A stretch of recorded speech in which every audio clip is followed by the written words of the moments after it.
everyone. Today we're going to do a card with the wild card cartridge. I've been really loving this cartridge lately.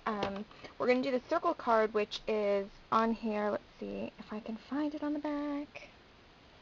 Right there, it's the orange and green one. That's not very clear for you. And I'm not going to use the gypsy today because I thought that might be helpful for some of you. So we're going to turn on the Cricut, and we're going to put our 12 by 12 piece of paper on here. Mine's actually a little bit short, but that's okay because we're not going to use that big of a piece of paper. And I look in my book, and I know that the circle card is on page 48, and to get it, all I need to do is hit the right key. I don't have to hit the shift key, I don't have to hit anything, but it shows me what I could do if I did hit the shift key, or if I wanted to make the phrase or the frame or the icon. So I have all those choices right there. And then I find the coordinating key on the keypad, sorry. So I'm going to hit the circle card. Let's see if I can find it on here. Sometimes they don't line up with how they look on the box. So, okay, here it is. So you're just going to push that and wait for it to pop up on the screen. There it is. And then we're just going to change the size. So right now it's at 1 3/4, and the size dial is over on the right. And so we're going to change the size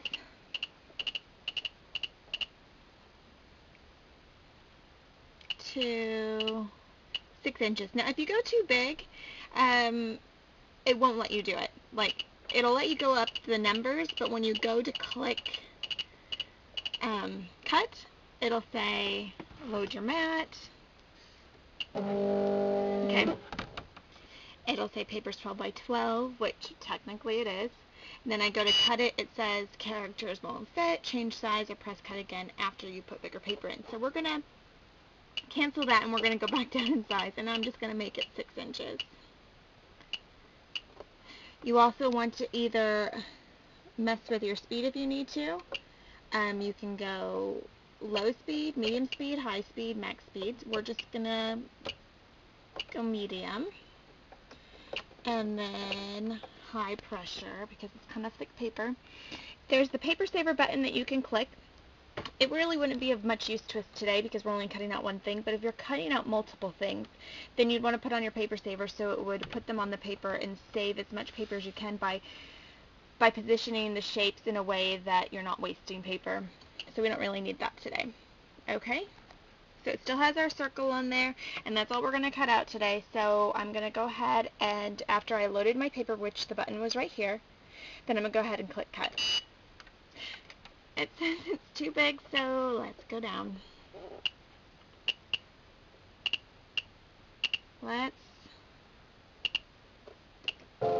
Okay, try 4, sorry.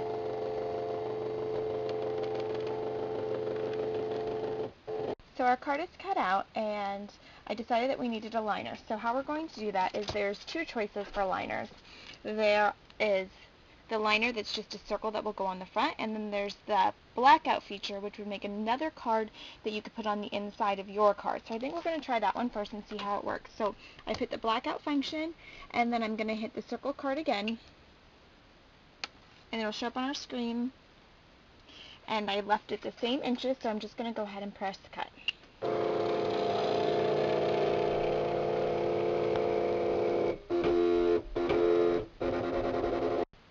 Okay, the second paper I'm using is from Simply Delightful.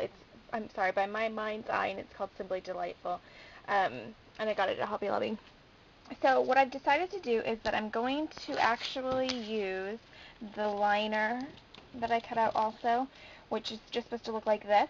But I'm going to use this part, and I'm going to use the inside part. And what I'm going to do is I'm going to glue this part on the inside.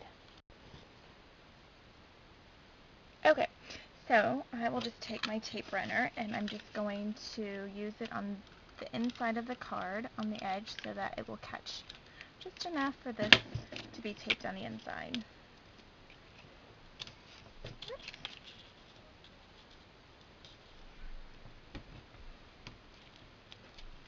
And then this one I want to tape on the inside of this. That way I still have room for a sentiment, but it still gives that circle look.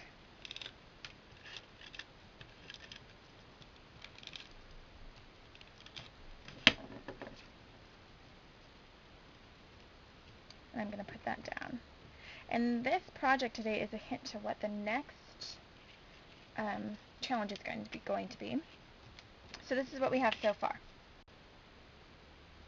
Okay, the next thing we're going to do is I'm going to show you a stamping technique.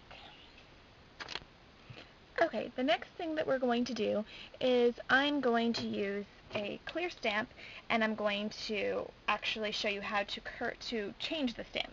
I want it to be curved along this circle, so I'm just going to take the actual stamp and curve it with my fingers and so that it sticks on the block. And then I want to make sure it's curved enough, so I'll just